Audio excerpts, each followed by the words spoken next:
CYSCOE started as a joint initiative of the private, public and academic environment that took advantage of the opportunity offered by cybersecurity issues today. The high potential that Romania has in this field must be transformed into a real capability, this being possible only through a wide association of the main actors in the cybersecurity market at regional level. CYSCOE Cluster is a reaction and an opportunity to a growing market, where companies must efficiently exploit research results, where institutional and business actors must be both beneficiaries and contributors. The increasing systemic pressure of cybersecurity risks at national level has led to the need for the responsible national central institutions to be supported by as many economic, research and educational organizations as possible, in the form of structured and regulated collaboration mechanisms. Because we live in a responsible society, we generate Cybersecurity Cluster of Excellence. We are different member here, with different skills brought by each one, with offensive and defensive cybersecurity capabilities, artificial intelligence threat analysis, disinformation prevention, intel cyber threat intelligence, secure software development and much more.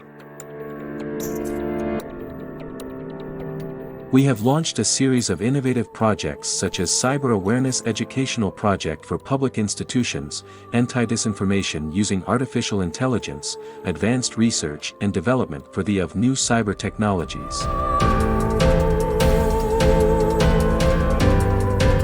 All those interested in cybersecurity can join the cluster, because determination and a high degree of interest will define our activity in the future. CYSCOE, Cybersecurity Cluster of Excellence.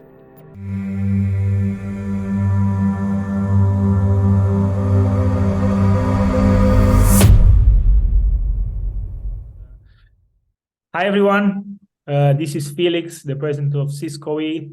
CYSCOE is the Romanian Cybersecurity Cluster of Excellence, and today we have a special guest with us to discuss about drones and everything what is related with them. Drone warfare, drone cybersecurity, and future of drones. Today we have James Rogers. He's an associate professor in war studies at the Southern Denmark University and a senior fellow of the Cornell University. James has been a professor at my former university, so it's been a great time to have him here. He hasn't been my direct professor, unfortunately, but we get to meet in 2023 and discuss about the futures of drones. We have seen drones in the market for a while, so they are not a new concept. We have seen them being used since the Afghanistan, and they have been used way before that, but not as weapon systems, only for the reconnaissance. But since 1 year, we see them more and more in the news, and this has changed the pace of the warfare a bit. And looking back at the history of the unmanned vehicles, starting with the first Predator strike in Afghanistan, all the way up to now, seeing advanced weapon systems attached to unmanned vehicles, seeing jet planes made as drones, helicopters and underwater submarines made as drones, even very cheaply made drones that can be used in a swarm for kamikaze attacks. Where do you think this is going? We have seen such an explosion of technology, and everything right now is creating unmanned technology. From a historical perspective, this has been moving very fast. Where do you think this is going in the next few years? And thank you for joining our discussion, James. Yeah, well, first of all, Felix, thank you so much for inviting me. It's great to be here and be able to discuss these important issues, and a topic, like you say, that is certainly grabbing the headlines around the world at the moment, and for good reason. You spoke about 2001, the first drone strike. I think it was October 7th, 2001, in an attempt to take out the leader of the Taliban, Mullah Omar, in the opening shots the first day of the war on terror, you could call it. And that drone strike wasn't successful. Mullah Omar escaped and didn't reappear for another 11 years. And you can think, oh, what might have that strike have done if it had been successful all at the beginning of that campaign? Would the war have gone on another 20 years? But but that period of time we kind of call the first drone age. It was the time when the United States was starting to grapple with the drone system mixed with the pinpoint precision Hellfire missile and the ability to release those missiles from thousands of kilometers away with pilots based back in the continental United States. And the US and key and select allies really pioneered this use of drones for targeted killings and for signature strikes during the War on Terror. And in part, it was because of their perceived success. And of course, there's many academics out there that argue whether or not drones are actually successful, whether or not they work as a strategy or if they're a short-term tactic, whether or not they incite terrorism as opposed to act as a panacea or a cure to any kind of terroristic intentions. But neither, it doesn't matter too much because a lot of nation states saw these as very useful systems. The ability to deploy force from thousands of kilometers away without putting your expensive troops or perhaps even highly trained pilots in harm's way was an alluring prospect. And so we now live in what I call the second drone age. And one thing that defines that, I would say, is that in 2010, 60 different nation states had a military drone program. They were developing drones. As of this year, 2023, there are at least 113 different nation states that have a military drone program. So that's an increase in around 88.2% in just over a decade. Now, add to this the fact that you have at the very least, 65 non-state actors that now possess weaponized drone systems. And you can start to see this new proliferated drone world that we live in, a world where I say that anybody who wants to get a weaponized drone system can. Anyone who wants to have this rudimentary but quite powerful air power capacity is able to do so. And it's from this that we start to think, right, so what are the next trends going to be? What are we going to see next? Well, one thing that we're seeing already is the spread of these systems to non-state actors who are then taking these drones themselves and passing them on to other non-state actors. We know that non-state actors share technologies and tactics of use. Now, a number of these non-state actors are terroristic groups, and we can see that they're developing ever more powerful drone systems. And one trend that I see emerging out of the second drone age is an increase in range and precision. So one of the first non-state groups to use drones meaningfully and in quite a tactically and strategically nuanced way was ISIS, surprisingly. They saw that the globalized world had led to the spread and the democratization of commercial drone technologies, pretty sophisticated systems that were super useful. And they really kind of weaponized these. They created 3D printed release devices, and they got old grenades and mortars, and then they created their own munitions as well. They fitted them to drones, and they created their own kind of precision strike technologies. But those drones could only be useful over, let's say, 10 to 40 kilometers max. Well, today you have non-state actors that can fire drone systems over 2,000 kilometers. And so that's since 2015.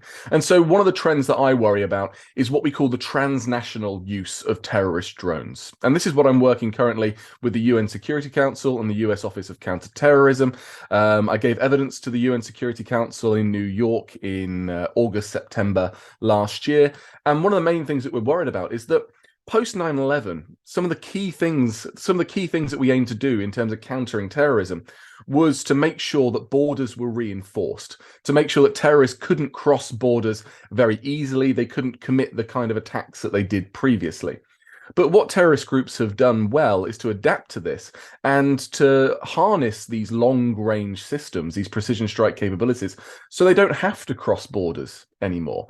They can stay in their own territorial domain, their safe havens, as we call them in the counterterrorism literature, and they can fire their long-range precision missiles. They can commit terrorist attacks across borders in a transnational capacity.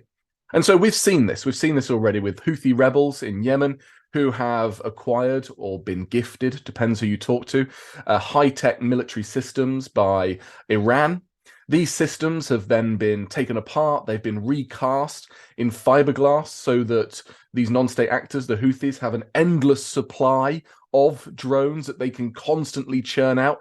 And then, if they can't access the military-grade systems, all they do is they just go and buy from a wide array of suppliers. They buy commercial capacity. And then they take these military designed shells that they've recast in fiberglass, and they take all the high-tech commercial bits they need, put them inside to make them work, and you have this kind of hybrid, this Frankenstein's monster of commercial technology and military design combined into one to create incredibly potent and powerful military weapons systems. Now, why does all of this matter? Well, it turns out that when we start to see Iran gifting these technologies, or these technologies falling into the hands of non-state actors, again, I'm trying to be diplomatic here as best as possible, then you start to see how Iran has created a real kind of its own strategy around using drones to disrupt its neighbors, to put pressure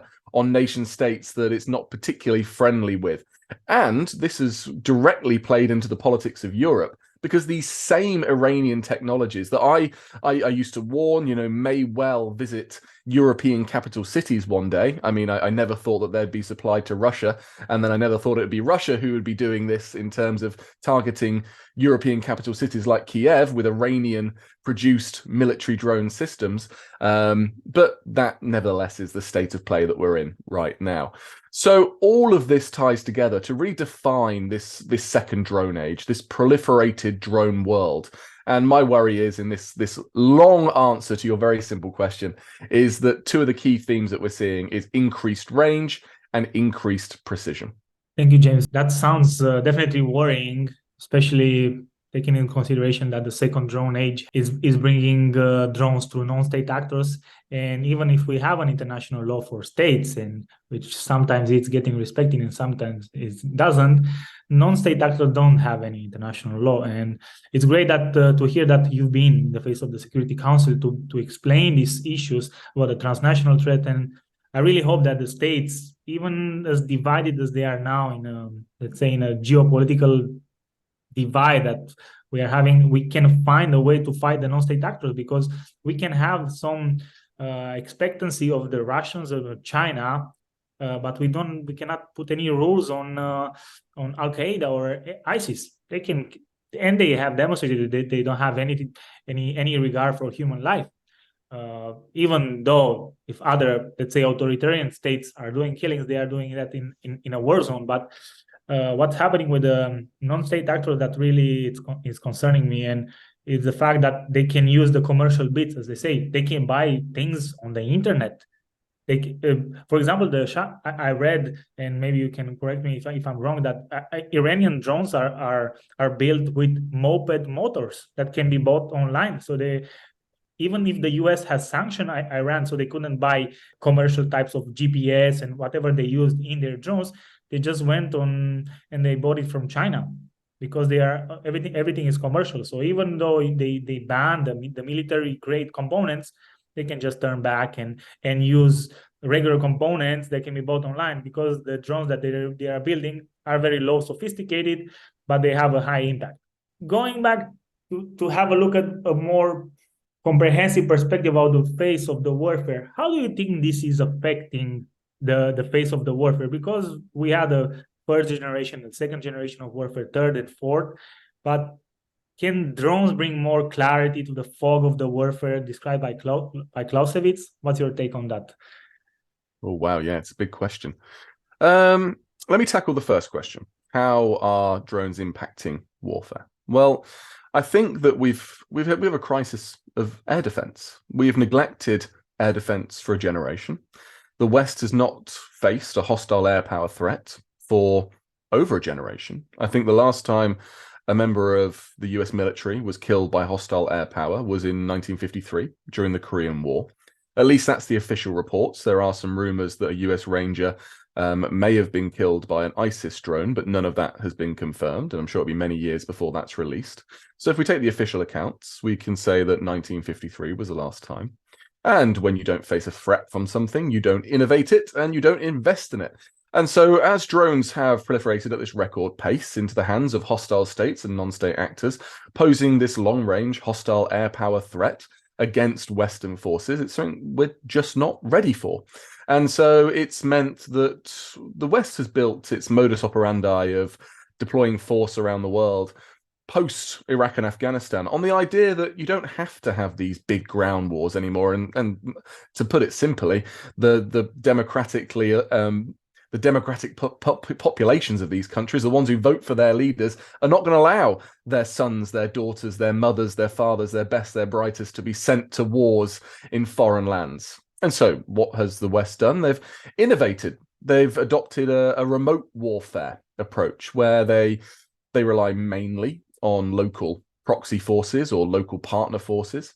They use high-tech air power and precision strike capabilities, but they need bases in the country to be able to launch those locally, even though they're controlled from the continental United States. A medium-altitude, long-endurance system like a Sky Guardian, which is the Predator family of drones, will need to take off locally and near that conflict. And, of course, they rely on small groups of special operations forces who do special missions and training. Trouble is that when your enemy has a pinpoint precision capability to take out targets, well, then your drone base is largely rendered useless unless you have effective air defense.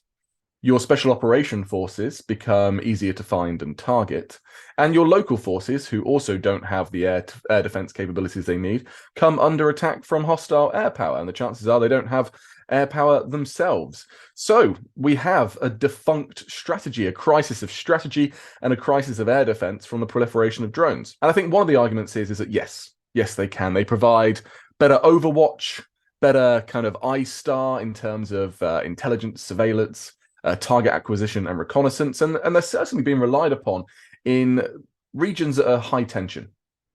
Think of the Arctic, for example, a region that is warming 4 to 7 times faster than the rest of the world. We're seeing a record proliferation of drones amongst Arctic states right now. Russia has had its Arctic drone squadron since 2014, a pet project of President Putin, and the West is following suit. And so the idea here is that they provide overwatch on unwanted guests in a region that is melting quickly and opening up a third of the world's untapped oil and gas reserves, alongside rare earths and metallic nodules and everything else. So could that perhaps help de-escalate? Could it perhaps avoid misunderstanding? Does it help us cut through that fog of war that Clausewitz would talk about? Maybe. I mean, time will tell. The other side of it, and here's where we go back to an Iran. Well, Iran uses their drones in a very different way. They use it with what I call a deliberate drone deniability. They provide these very similar looking Iranian designed drone systems to a number of actors all across the Middle East. And then these actors conduct strikes on their own behalf and arguably on behalf of Iran as well. And then you never know who exactly is behind those strikes because all the drones look the same. And you don't know which actor is behind them. And that includes Iran itself, who, of course, is also deploying strikes, but then blames it on the proxies that it's provided with its own drone systems. So there, drones are deliberately being used to increase the fog of war and create a kind of plausible deniability. Although I would say that the West, and actually when you look at some of the calculations at the UN Security Council, are increasingly seeing through this drone game. Very interesting, James. Definitely, I think the fog of war, it's here to stay for another maybe century or two. It cannot disappear at all. Clausewitz was a true visionary in this respect. As this is a cyber podcast, I would like also to touch a bit the cyber aspects of the drone, as our public is more on the cyber world. So we have seen in the news that also drones can be used for corporate hacking. For example, they can be attached with devices to intercept network traffic, and they were being used to hack different corporations. So we see them from one side as being used as an enabler of cyber attacks, and this, of course, this is something that will augment in the future. But I also have to look at the communication side of the drones. As more sensors and more technologies are being added to the drones, they can be targeted to cyber attacks. So, for example, drones are being controlled from ground control stations, and they are being controlled through signals. These signals have the capability to be jammed or to be modified, and this has been happening already, right? So in the case we have a friendly drone that is just roaming around collecting agricultural data, it can be hacked to go into a hospital and kill somebody. Whose fault would be that? The one who's controlling the drone, or the one who hacked it? And how can you prove it has been hacked? So a lot of problems are opening up in here, and of course we have the sophisticated drones that are using different types of triple encryption to protect their signals, and different types of artificial intelligence to augment their let's say battlefield interpretation. But all this, as we know in technology, nothing is proof. Nothing is 100% proof. There is a possibility to be hacked. And on the other side, we see the very cheaply and simplistic, effective way of the Iranian drones, which they have a preset target location on the GPS, and they don't communicate with their home base because they are not designed to go back to them. They are just one-way drones, go and hit and never come back. And how do you see the role of cybersecurity in the drones? And from your knowledge, are regular defense agencies or even armies preparing to hack drones or to use cybersecurity as a way to defend against drones? Do you see this implemented in the drones as well? How do you see it from your view? I think you're exactly right. I think cybersecurity is going to be an imperative. I mean, think about it. Let's cast our eye to the future. Let's think over the next 20 years or so, right? We'll do a little bit of a strategic foresight analysis. Let's think, you're going to have drones of various sizes, some weighing a few pounds, others weighing a few tons, that will be going from rural distribution centers to inner city delivery hubs, providing all of the goods that we need and want and that we'll buy. I mean, we're talking about, you could buy your drone off Amazon and it could be delivered by drone to your door within 20 minutes, let's say. And you'll need a drone that weighs a few pounds to be able to carry a load like that. But you'll also have gigantic systems that will be used for transporting patients. They'll be used. Uber is already testing its own driverless, autonomous drone airships that can pick you up from the pub after a few too many pints after work and then take you home and make sure that you don't have to drink drive. So you're going to have gigantic systems, small systems that are going to revolutionize the way we think about transportation and logistics. And that will be tied in with first responders, for firefighters, for the police, who are already developing incredibly fast rapid response drones that can hover over a crime scene immediately so that they can do a 3D scan of the area before anyone interferes with it. They're being used to follow people home so they can be apprehended later. Mixed in with this, you've got the ambulance drones that are going to be sent in. Some will have defibrillators on, some will be carrying bloods and organs and everything else that you need. It will be everything that we do in so many ways. So cybersecurity, you need to reinforce this system. You need to make it safe. You need to make it incredibly resilient, because the threats that we face into the future are going to be spoofing, making your drone look like it's one of these first responder drones, making it look like it's a delivery drone, and then infiltrating the system if you're a non-state actor, or if you're conducting corporate espionage, for example. Say drones every single day are going to the 16th floor of an office building and they're delivering things off. If you can infiltrate that pattern, then you could have a drone that collects metadata and hoovers up all of the information that you need as a means to conduct corporate espionage. It's as simple as that. And that goes along with state espionage as well. We already know that you can have drones that can hoover up every bit of information about you as they fly over your heads. We know that you've got bins in public places that will scan your phones and take all your cookies and your data so that they can sell it on. The technology is there to get all of this. Messages can even be broadcast out from the drone. You could have misinformation, disinformation. You could incite riot, all of these kind of dystopian things that you can think of. And then you can also, like you mentioned, you can hack these systems. You could take systems that look like they're usually incredibly reliable, safe to use. And then, like you mentioned, with an agricultural drone, say it was being used endlessly go back and forth all around a field 5 kilometers outside of a town or a city. That could then be repurposed to spray chemicals across a city. It's some of the things that we really do worry about when we're conducting our analysis. Now, the key thing here, and this is why cybersecurity is so important, is because if we don't reinforce these, if we don't innovate of how to protect these from being hacked or spoof or something worse, then you're going to have no public trust in the drone infrastructure that is before us, the drone infrastructure that's in our future. Because the moment that you have that infiltrated, that entire incredibly important, vital national infrastructure of transportation and logistics will need to be brought down. And so you'll be able to shut down entire cities if you can find a weak point within this system. That's how important it is. We think about drones being used to shut down airports and to target vital infrastructure. One day, the drones themselves will be that vital infrastructure, and they too will be able to be brought down. So that's the world that we see before us. That's why cybersecurity is so important. Definitely, and I think this will definitely change our current infrastructure and the way we think about the security of our air above us, because right now we don't have the flying cars that people before us were expected to have in 2022, 2023, but we do have the drones, and I expect in 5 to 10 years, even earlier than that, to have our skies roaming with these types of drones from different types of industries, from different vendors. And as right now we look at the critical infrastructure in Europe, they are not that well prepared to face cyber attacks, right? We are seeing cyber attacks on oil and gas infrastructure, on energy companies.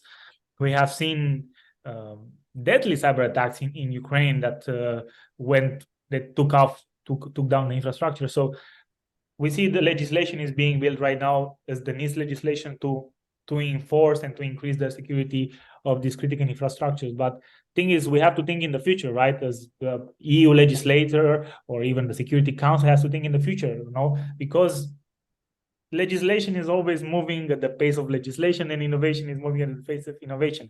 But if the legislation and defense don't take into consideration how these things will change, I think it will be too late, because legislation takes time. You have different type of interest to discuss and to develop methodologies. By that time, the skies can be full of millions of drones unsecured because they don't have a standard to follow.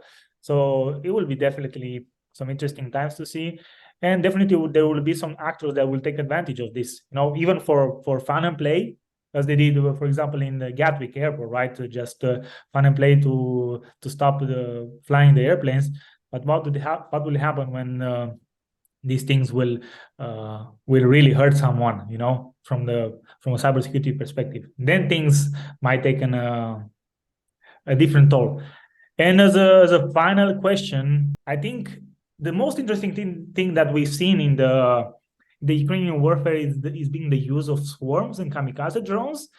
And we are seeing two sides in this role. We have seen the companies that are developing advanced drones, such as Predator, Bayraktar, the Turkish ones, and other type of companies that are developing advanced weapon systems, AI-based drones that can fly thousands of kilometers, that have the pinpoint precision strikes, as you said, with different types of weapon systems that can cost, let's say, up to $5 million, even $50 million for one piece. And then on the other side, we have these cheaply made Iranian drones that can cost between 20 to 30,000 US dollars, and they can be built with commercial materials. So for the same amount, you can either buy one drone, a Bayraktar TB2, that had made the headlines in the Ukrainian warfare because it being so effective, or you can buy 250 Iranian drones and put them in the swarm and attack a military target. And from those 250, let's say 200 can be shot down by the air defense and by the anti-drone system that are put in place, but 50 will still pass, and 50 will make a big hit, So how do you see this going forward? Because we are seeing that right now militaries are being very much worried by the use of kamikaze drones, and putting them together in a swarm, attacking, let's say, 50 to 100 at a time. They are very likely to make an impact. 1 or 2 or 10 of them, they can still hit their target. So How do you see the industry going forward? Do you see militaries preparing to build very big, cheap swarms of drones, or they will focus on building the quality ones, such as the Bayraktar or the Predator, to have in their arsenal, so they can send it, they can take it back, and they can send precision strikes. And also one thing to keep in consideration with kamikaze drones, they are very expensive to fight against, right? So we have a anti-aerial missile that can cost hundreds of thousands of dollars or even millions, and we have a drone that costs $20,000. So in the end, you're just gonna spend the money of your enemy with a very low amount. So in the end, he won't have money to invest in his military. So I see this as a very, very important dilemma in the military. What should they do? Should they invest in quality weapons, or should they invest in building swarms of drones? And how do you see this going forward, James? Well, it's a difficult question because it depends on the nation state that we're talking about and the requirements that they particularly need. I think that when we look at the proliferation across the African continent, we can see that there is a preference for purchasing what we call MALE drones, medium altitude, long endurance systems. And so specifically systems like the Bayraktar TB2 that you've mentioned previously. And that's because they want to have a relatively cheap but good quality air power capacity. It's been very difficult for medium and small powers to maintain an air force because you need to train pilots. That takes a generation in itself because you need to then train them, but they need to have a really good education base before that. And then you need to also make sure you can keep them and they don't head off to other countries. It's often the case that when wars start or civil wars start, the first people to head off are the pilots in their planes to go and seek asylum somewhere else. And so if you've got drones, you don't need to worry about that too much. So drones are starting to kind of proliferate air power to small and medium powers across Africa. Think of Ethiopia during the recent Tigray civil war. If it wasn't for the TB2s they have, the chances are is that the Ethiopian capital and the regime would have been overthrown. So on the African continent, drones like the TB2 are helping to decide the fate of nations. But when you start to look at countries that have a bit more choice and a bit more money, you see that they're probably developing both. You want to have swarming technology drones as swarming as possible. And what I mean by that is that to be a true swarm, you have to be able to have the drones that communicate with each other and respond to external stimuli. And that's incredibly high tech. So we're like a school of fish in the sea or a flock of birds in the sky moving as one. And although incredibly high-tech great powers have that capability just about, the swarms that we're talking about, I call them rudimentary swarms. A colleague of mine calls them en masse drone deployments. They're kind of like dumb swarms. The drones can't communicate with each other. They're kind of just all lobbed all at once in a volley and sent at a target to overwhelm, like you stated, their enemies' air defenses. And we've seen that even the Israeli Iron Dome, the world's most sophisticated and advanced air defense system, still lets 10 to 20% of the target of the missiles, the projectiles thrown at it through. And they include rockets, mortars, and increasingly drone systems as well. But back to the main point, I see that if you want to use those sort of systems in a really effective way, you're going to have to use them with both those medium altitude, long endurance systems, the kind of platforms, and then alongside the swarming systems, because what we've seen that you hover the medium altitude, long endurance system in and around and over the target. It then relays the target information back to the operator of the swarming drones, this rudimentary swarm, who then sends them in, and that increases the precision strike of the swarming systems. So they'll be used in partnership as we go forwards into the future. But then, you look at the most advanced nations and you can see how the US Army is seeking to develop smart cluster bombs that will have hundreds, if not thousands, of tiny cluster bomb drones in a deployment capsule in a missile shell that will release by something like a pyrotechnic fuse or a proximity fuse that will allow all of these drones to break out of this kind of this missile like spiders coming out of a spider's egg, just to engage in hyperbole for a second for your audience. And then each one will have its own individual brain that will have a preset target on the ground that will then rush out to go and hit these hundreds, if not thousands of targets within a hostile nation state, rendering those targets completely useless. And so that's when you start to get to a kind of AI-infused true swarm technology that quite worryingly we'll see in the future. Yeah, that sounds again challenging for all of us. Challenging is the word, yeah. Challenging, yeah. And hopefully, I see right now different types of vendors that are developing anti-drone technology. Let's hope they can move as fast as the others are doing, but as well as in warfare, as in cybersecurity, the offensive always has the advantage because they always find a way in. So it is good that the defensive is being built, but I still think that we are years away of having a true effective defense systems against different swarm drones or advanced drones. James, thank you very much for your participation in this podcast about drone warfare and drone cybersecurity. I think it has been a great input. I have learned a lot about drones, and I think everybody that speaks with you has a lot to learn about drones. And thank you for being here and for sharing your knowledge with the Romanian and international cybersecurity public. Thank you very much. My pleasure. Thank you so much for inviting me.